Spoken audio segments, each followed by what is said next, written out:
We will continue on with Arkansas head coach Chad Morris. Coach will ask you to make a brief opening statement, and then we'll open it to Q&A. As a reminder, if you'll raise your hand, we'll get a microphone to you and call on you. Well, I just want to, first of all, thank you all for being here and, to be on this platform today and representing high school coaches all across the country and being in the best conference in college football is very exciting. It's an exciting time. It's an exciting time for the University of Arkansas. It's an honor to be their head football coach, and it's a job that I do not take for granted, and I thank God each and every day for this opportunity that we have to impact lives. The reception across our great state has been incredible, and the passion level for the Hogs has been something that I could not even imagine. But it's been 223 days since we've gotten to Fayetteville, and excited about the opportunity that lies ahead. And with that, I'll open up. If you'll raise your hand, we'll get a microphone to you. Go right back here on the left in the back. Coach, how do you think the move to a 4-3 has affected guys like Dijon Harris and Dre Greenlaw? Well, they had played in a 4-3 prior to, last year. And, being able to hire John Chavis as our defensive coordinator and transition back into the 4-3 and to watch these guys adjust and adapt to the style that Coach Chavis is bringing in. The aggressive style has been really exciting to see. I feel like that we're built for the 4-3. But when I say 4-3, I mean, let's say this. Let's back up for just a few minutes because, if you know anything about Coach Chavis, he's very much so of transitioning. We'll go to some 3 down at time, but we'll base out of a 4-3, but very multiple. So I'm excited, and it really, I know our players are as well. We'll go standing over here on the right. Coach, with this being your first SEC Media Days and being your first year as a head coach of Arkansas, what are your initial thoughts of today, and how are you taking it in? Well, they told me there would be a few cameras here today, so I think a few would probably be a little bit of an understatement, but I've been really excited. Growing up and being a fan of college football, and when I was coaching high school ball, even at some of my prior stops, you knew that when you turned on the television and you saw the SEC Media Days being televised, you knew that football season was starting.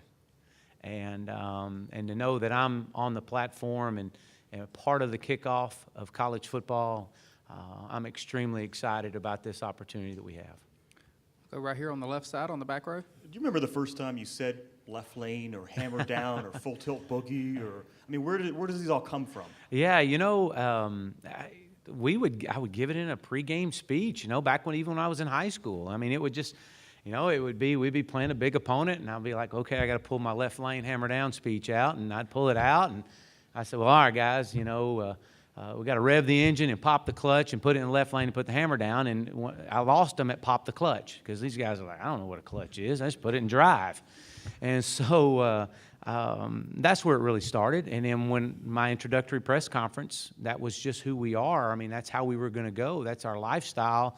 And it just took off. It truly is. It wasn't scripted. It was that's just who we are. And it is taken off, to say the least.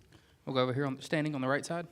Coach, with the new freshman redshirt rule, or maybe just the redshirt rule, how will you use that to your advantage with Connor Nolan and John Stephen Jones? Will you be able to play them maybe now in the first 3 non-conference games? Well, you can play them in any 4, and so obviously talking about Connor and John Stevens, as opposed to all of our players. Let me say this first about the redshirt rule.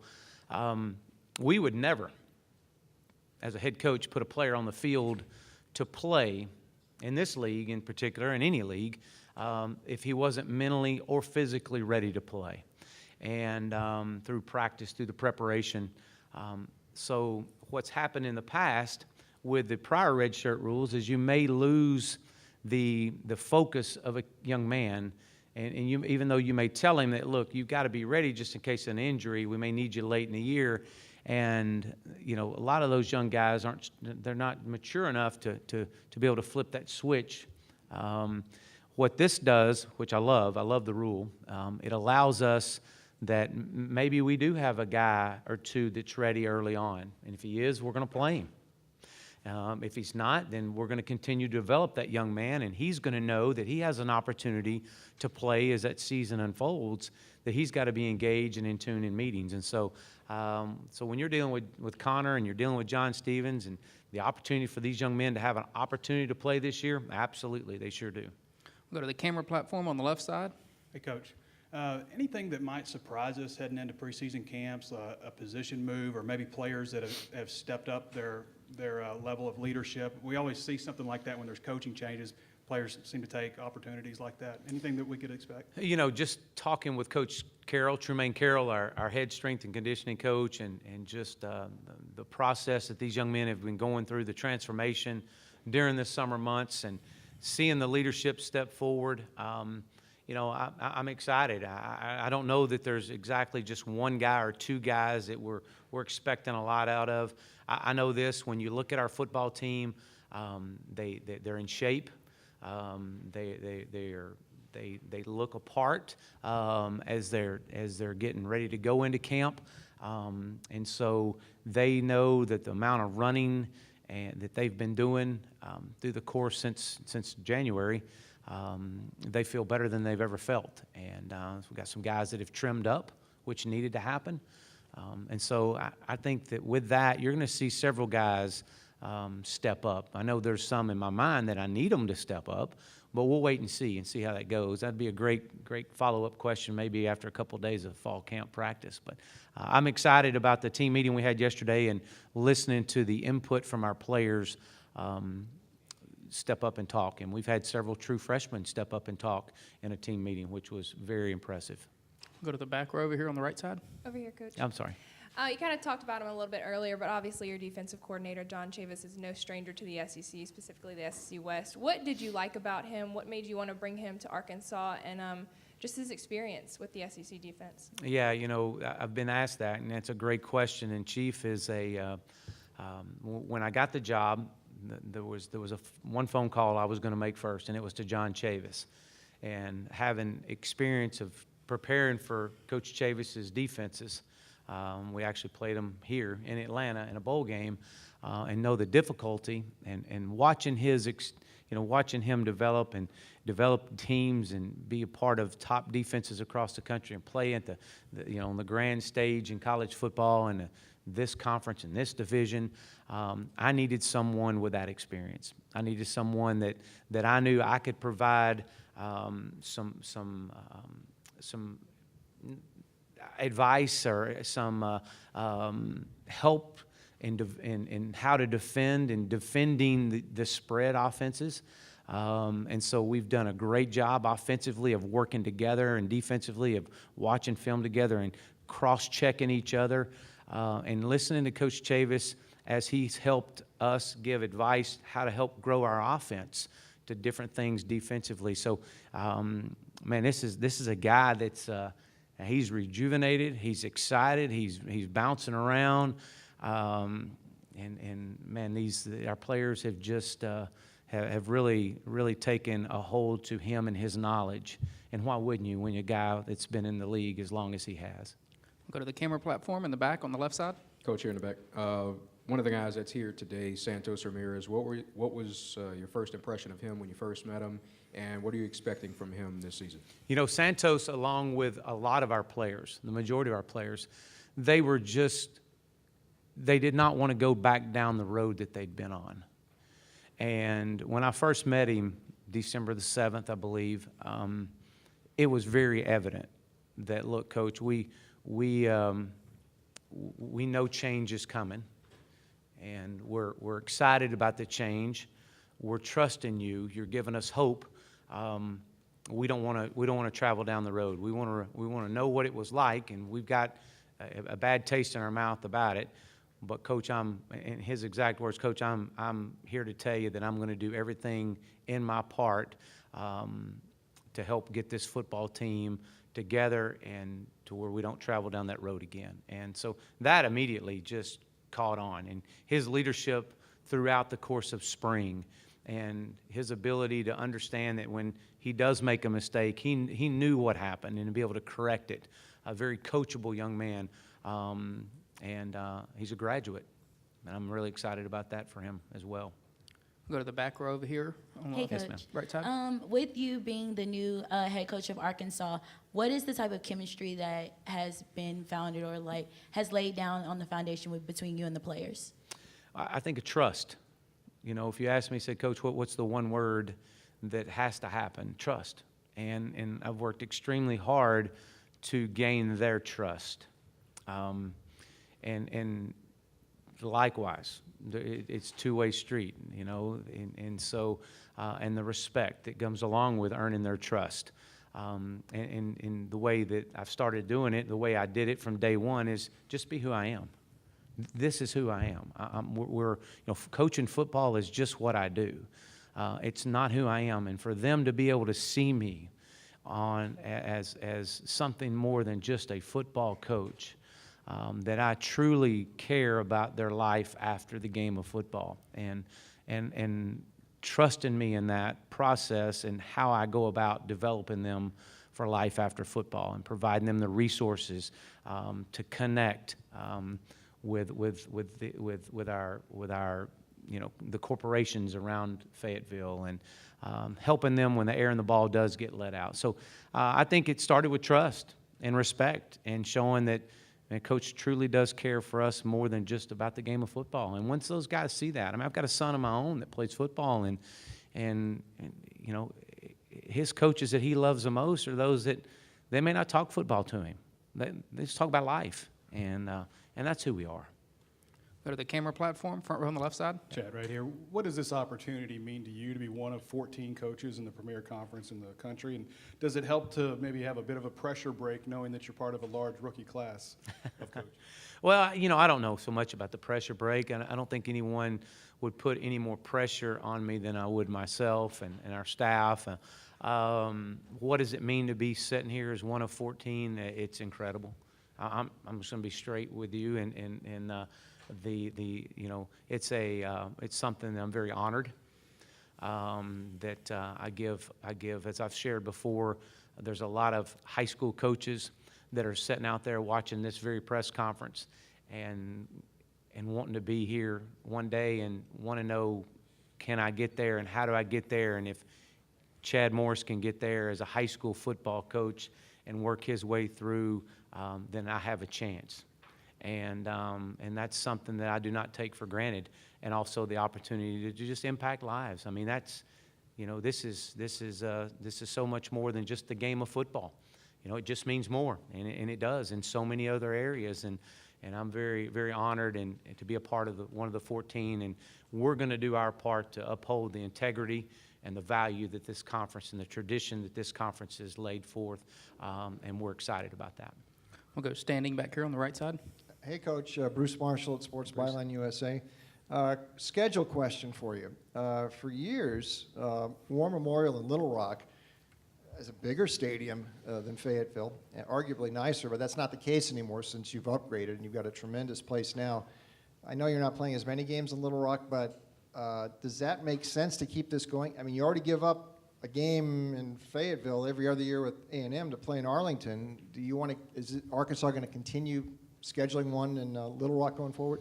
Yeah, you know, moving forward, I think Hunter Yurchek, our athletic director, released a press conference back several months ago about our continuing our tradition there of playing in Little Rock, and you know, traveling across our state and just listening to the passion and the tradition of Razorback football, the storied past, and the games that have been played in Little Rock, to the memories that have been created there. I'm excited. I'm excited whether we're playing in a parking lot.